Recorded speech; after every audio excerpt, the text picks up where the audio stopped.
అందరికీ నమస్కారం. కువైట్ న్యాయ మంత్రిత్వ శాఖ తన యొక్క తాజా గణాంకాలను విడుదల చేసింది.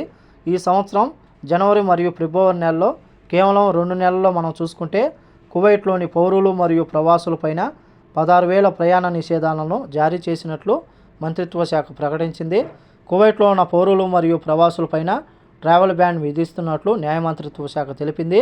అలాగే ప్రయాణ నిషేధానికి గల కారణాలు మనం చూసుకుంటే అత్యంత ముఖ్యమైన సమస్యలలో చెక్ బౌన్సులు కానీ, బ్యాంకులకు సంబంధించిన లోన్స్ కానీ, అలాగే టెలిఫోన్ బిల్లులు కానీ, ఈఎంఐలు కట్టకపోవడం, అద్దెలు మరియు విద్యుత్ బిల్లులు ఖర్చులు మరియు ఫ్యామిలీ కోర్టుల కేసులతో పాటు ఇవన్నీ కారణాలుగా ఉన్నాయని చెప్పేసి దీంతో 16,000 మంది పౌరులు మరియు ప్రవాసులపైన ప్రయాణం నిషేధం విధించినట్లు న్యాయ మంత్రిత్వ శాఖ తెలిపింది.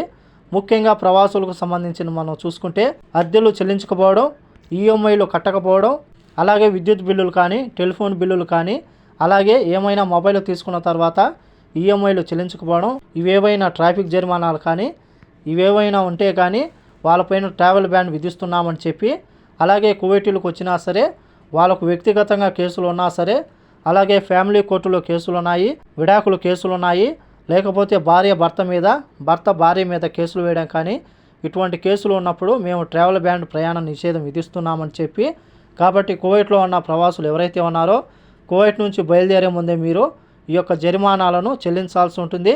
జరిమానాలు కానీ చెల్లించకపోతే మీపైన ప్రయాణ నిషేధం విధించే అవకాశం ఉంది. కాబట్టి అందరూ చాలా జాగ్రత్తగా ఉండాలని కోరుకుంటూ ఈ వీడియో నచ్చితే లైక్ చేయండి, షేర్ చేయండి, సబ్స్క్రైబ్ చేసుకోండి. నెక్స్ట్ వీడియోలో మళ్ళీ కలుద్దాం. జై హింద్.